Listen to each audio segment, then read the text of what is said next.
৪৮টি কার্টিজ ভর্তি লবণ দিয়ে অ্যান্ডারসমার্ট মেঘকে বৃষ্টিতে রূপান্তর করবেন। কাজটি করার জন্য আজকের দিনটি ভালো। অপারেশন শুরুর আগে শেষবার দেখে নিচ্ছেন সব। বর্ষণের জন্য এই ৫৭ বছর বয়সী সুইডিশের হাতে আছে মাত্র ৩ ঘন্টা, আর পদ্ধতিও জটিল।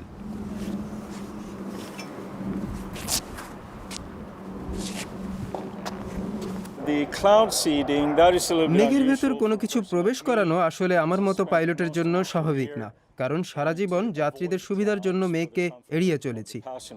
অথচ এখন মেঘের ভেতর না ঢুকলেও এর কোল ঘেঁষে উঠব, যা বেশ অনেকটা ঝাঁকি তৈরি করবে। মরুভূমি থেকে মেঘের দৃশ্যমানতা অস্পষ্ট এবং তাপমাত্রা ৩৫ ডিগ্রি সেলসিয়াস। অথচ এই মিশনের উপর প্রত্যাশা অনেক। আমিরাতে পানির অভাব, অথচ দুবাইয়ের মতো চকচকে মহানগরীতে প্রচুর পানি খরচ হয়। বিকশিত হচ্ছে নির্মাণ শিল্প। প্রতি বছর ৮ লাখ মানুষ তেল সমৃদ্ধ এই ভূমিতে আসেন, এমনকি তাপমাত্রা বৃদ্ধি এবং ভূগর্ভস্থ পানির স্তর নিচে নেমে যাওয়ার পরও। মরুভূমিতে কৃষিকাজ আরও প্রহসন হয়ে উঠেছে। সালাহ আল হামাদি ৫ বছর আগে অবসর নেন। এরপর থেকে কৃষিতে মনোযোগী হবার চেষ্টা করছেন।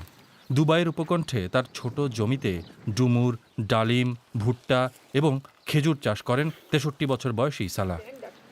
৩০০ মিটার গভীর কূপ থেকে পানি আনেন তিনি। প্রতি বছর পানির স্তর আরও নিচে নেমে যায়।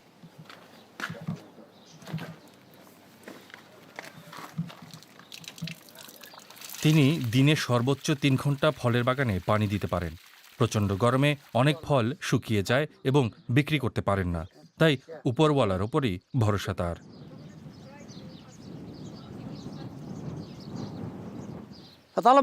আমরা বৃষ্টির জন্য প্রার্থনা করি, পানির জন্য প্রার্থনা করি সর্বশক্তিমানের কাছে।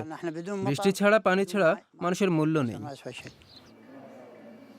আবুধাবির ন্যাশনাল সেন্টার ফর মেট্রোলজিতে বৃষ্টির জন্য চেষ্টা করা হচ্ছে। আহমেদ আল কামালি তার দলের কাছে আবহাওয়ার তথ্য উপস্থাপন করছেন এবং কখন কোন মেঘ কোথায় উপস্থিত হবে সে সম্পর্কে পূর্বাভাস দিচ্ছেন। এমন নয় যে আমিরাতে বৃষ্টি হয় না, কিন্তু খুবই কম। গবেষকরা ৪টি প্রপেলার প্লেন দিয়ে মেঘের মধ্যে সোডিয়াম ও পটাশিয়াম ক্লোরাইড নিক্ষেপ করেন। যুক্তি হলো লবণের কণা পানিকে আবদ্ধ করে, ভারী হয় এবং বৃষ্টি হয়। তাই অন্য কোথাও তেমন বৃষ্টি হয় না। ১৫ বছরের অনুশীলনের ফল উৎসাহব্যঞ্জক।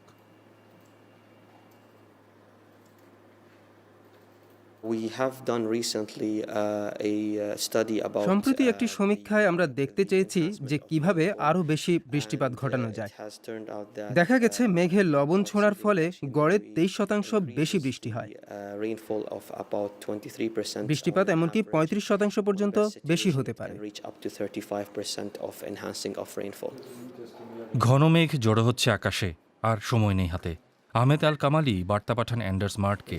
তাকে একগুচ্ছ ঘনীভূত মেঘের সন্ধান দেন। পাইলট ট্রেইলটি তুলে নেন এবং বিমান চালানো শুরু করেন। এখন সবকিছু সময় মতো হওয়া জরুরি। একই সময়ে অনেক কিছু চলছে। আপনাকে বিমানটি ওড়াতে হবে, মেঘের চারপাশে নেভিগেট করতে হবে যাতে আপনি সঠিক সময়ে সঠিক জায়গায় থাকেন, আর অবশ্যই এমনভাবে নেভিগেট করতে হবে যেন সত্যি মেঘ তৈরি হয়। নির্দেশ পাওয়া মাত্র লবণ নিক্ষেপ করেন মার্ড। কন্ট্রোল রুমে এরই মধ্যে পরবর্তী মেঘের খোঁজ করা হচ্ছে।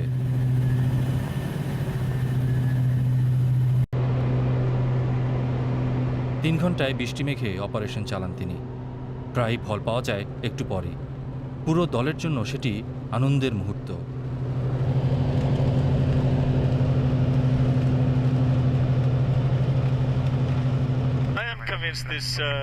এই কৌশল খুব কাজের। আমি বলছি না যে ভবিষ্যতে এর থেকেও কার্যকর প্রযুক্তি আসবে না, তবে এই মুহূর্তে আমরা যা করছি তাতে আমার পূর্ণ আস্থা রয়েছে।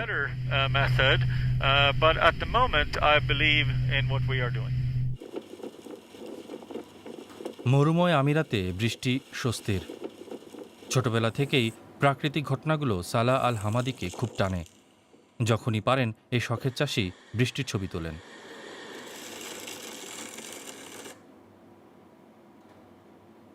له بالنسبة للعلم يعني ما في কোরআন شيء বিজ্ঞানকে নিষিদ্ধ করেনি, বরং তার উল্টোটা। بالعكس يعني الإنسان যা মানবতার কাজে লাগে তা মানুষকে আবিষ্কার করতে يفكر হবে। ويسوي أشياء تنفع অতীতে মানুষ মেঘ নিয়ে الإنسانية. খুব একটা মাথা ঘামাতো هم না। أول كان ما في فكرة استمطار، لكن আজ لما আমাদের شافوا আরো قلة পানি পাওয়ার الأمطار উপায় وهذا، খুঁজতে হবে। فكروا في شو يعملوا علشان ينزل المطر.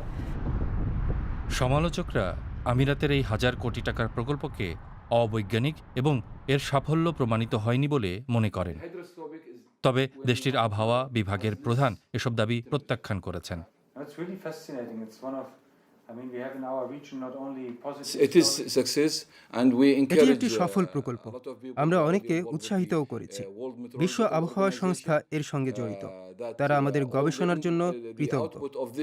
অন্যান্য অনেক দেশ আমাদের উদাহরণ অনুসরণ করার চেষ্টা করছে এবং আমাদের প্রকল্পের ডেটা থেকে উপকৃত হওয়ার চেষ্টা করছে।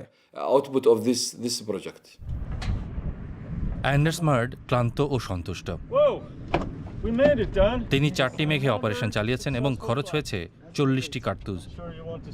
বৃষ্টিও হয়েছে। আজ আমি একজন রেইন মেকার ছিলাম, এটা আমি গর্ব করে বলতে পারি। বিমান চালিয়ে অ্যান্ডার্স মার্ড হয়তো জলবায়ু পরিবর্তন রোধ করতে বা পানির সংকট দূর করতে পারেন না, তবে অন্তত একটু বেশি বৃষ্টির ব্যবস্থা করতে পারেন। আর এই মৌসুমে তা অনেক বেশিই হতে পারে। প্রিয় দর্শক, কেমন লাগলো আমাদের প্রতিবেদনটি? আপনার মন্তব্য বা কোনো প্রশ্ন থাকলে লিখুন নিচে মন্তব্যের ঘরে। আর আমাদের সঙ্গে থাকতে সাবস্ক্রাইব বাটনটি চাপুন।